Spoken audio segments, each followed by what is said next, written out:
एक ऐसा शब्द जो सर्वधर्म साझा है।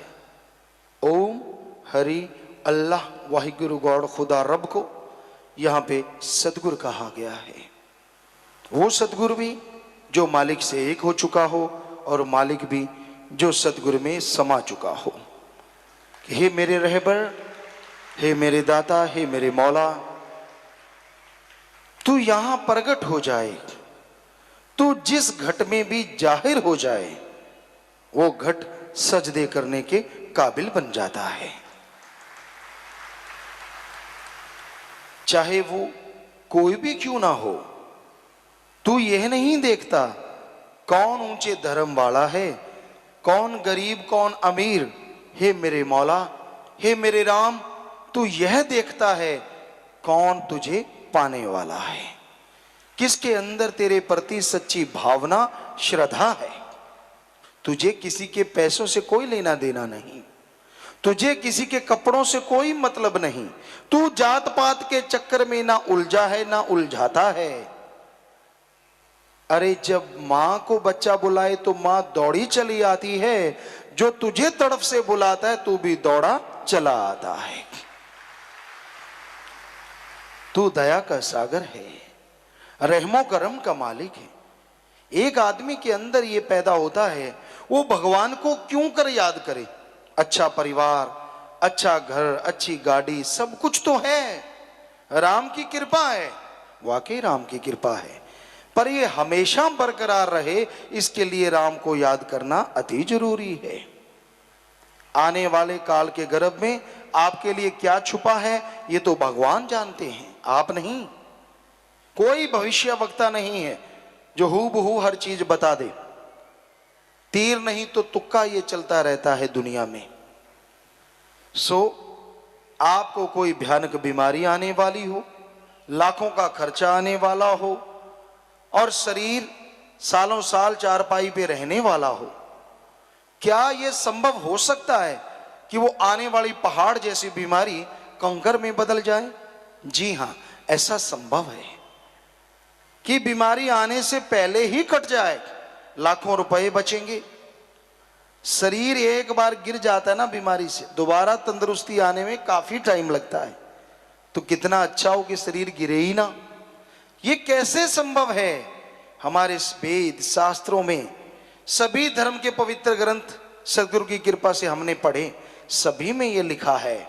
और हमारा सतगुरु की कृपा से ये अनुभव है कि जो उस ओंकार एक ओंकार, जो अल्लाह के नूरी जलाल, वो सुप्रीम पावर का मेथड ऑफ मेडिटेशन, गुरु मंत्र, वो युक्ति का जो जाप करते हैं, नियमानुसार करते हैं, उनके पहाड़ जैसे कर्म कंकर में बदल जाते हैं और लगातार जाप करने से कंकर की चुभन भी महसूस नहीं होती।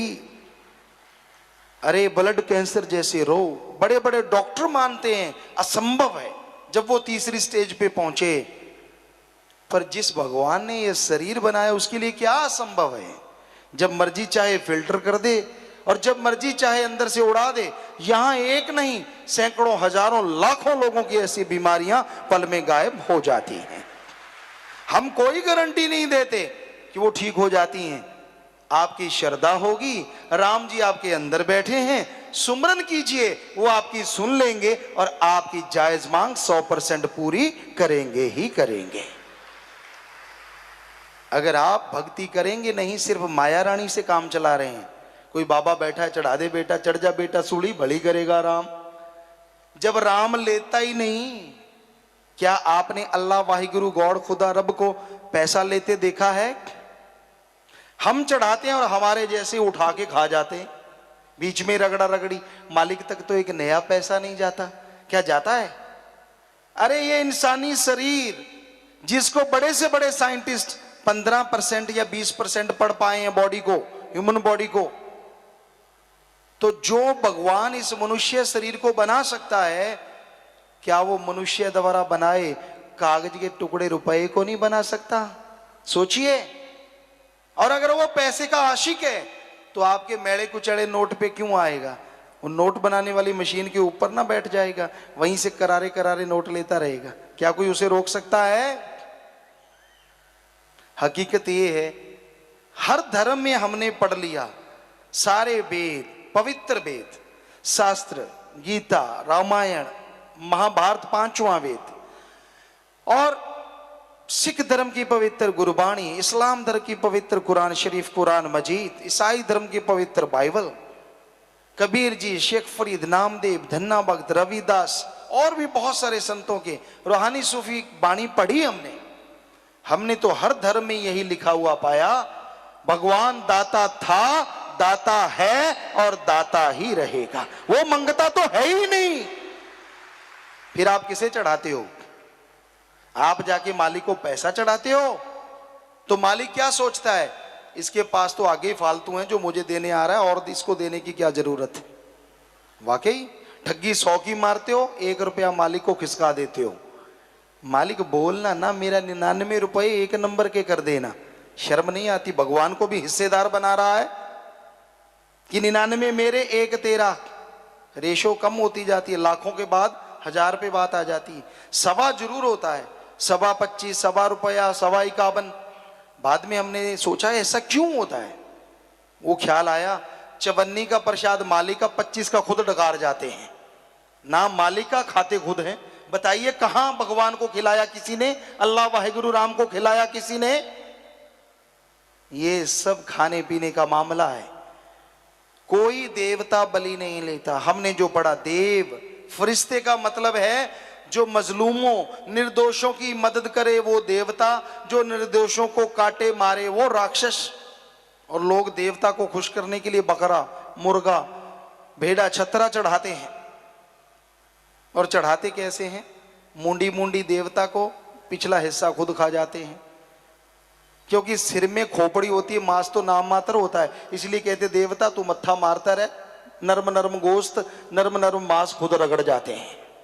वाह कितना चालाक है ना आदमी, कमाल कर रखी है इसने। डिब्बा लेके जाएगा, ले मालिक अल्लाह वाहिगुरु राम तेरा प्रसाद, 1 पीस निकाला, मालिक ने आगे से आशीर्वाद दिया तो प्रसाद, दिव्य दृष्टि डाली तो प्रसाद। ना जी, कौन उड़ी के धन्य भक्त की तरह वो प्रसाद रखा, डिब्बा उठाया, ए आजा प्रसाद खा ले, तू भी खा ले, खुद भी डकार जाता है। हो गया काम। कितना लोगन राम खिलौना जाना, लोगों ने भगवान को खिलौना समझ रखा है, तो वो काम किसी का क्यों करेगा? बाई चांस तीर तुक्का भिड़ जाता है, अदरवाइज राम ऐसे नहीं किसी का काम करता। उसको अगर आप पाना चाहते हो, उसकी दया में रहमत हासिल करना चाहते हो, गम चिंता टेंशन परेशानी बीमारियों से आजाद होना चाहते हो, तो जैसे आपका बेटा बीमार हो ऐसा ना हो कभी भी, भगवान करे। उसके लिए कैसे आपकी आंखों में बेख्तियार आंसू आ जाते हैं। वो एक श्रद्धा है, एक भावना है अपने बेटे के लिए। अगर ये रुपए में 100 पैसा है, भगवान के लिए 10-15 पैसे ऐसी भावना श्रद्धा बना लो, हम आपको गारंटी देते हैं भगवान के दर्शन क्या, कण कण में आपको वो नजर जरूर आएगा। ये है श्रद्धा, ये है भावना, ना कि पाप ठगी की कमाई और आदि कुछ हिस्सा 1-2% मालिक को चढ़ाया, बाकी खुद खा गए। तो ये तो बिल्कुल गलत है, चाहे आपको बुरा लगे चाहे अच्छा, है ये 100% सच। तो भाई सतगुरु अल्लाह राम जिस घट में जाहिर हो जाते हैं वो सजदे के काबिल बन जाते हैं कि हे मेरे मौला, तेरा प्यार तेरी मोहब्बत जिसको मिल जाए वो यही गाता है, हमें मिलती रहे ये ठंडी छां। हे मेरे सतगुरु, हे मेरे दाता, तेरा दर्श दीदार जो अंत्यकरण से होने लगा है, तेरा दर्श दीदार जो खुली आंखों से अंदर बाहर एको जान में देखने लगा हूं, ऐसी रहमत कर ये चीज कभी छूटे ना, और दोनों जहां में मैं आपके ही चरणों में बैठा रहूं। ऐसी भावना एक साधक के अंदर पैदा होती है, और साधक कोई ऊपर से नहीं टपकते, आदमी ही साधक बनता है।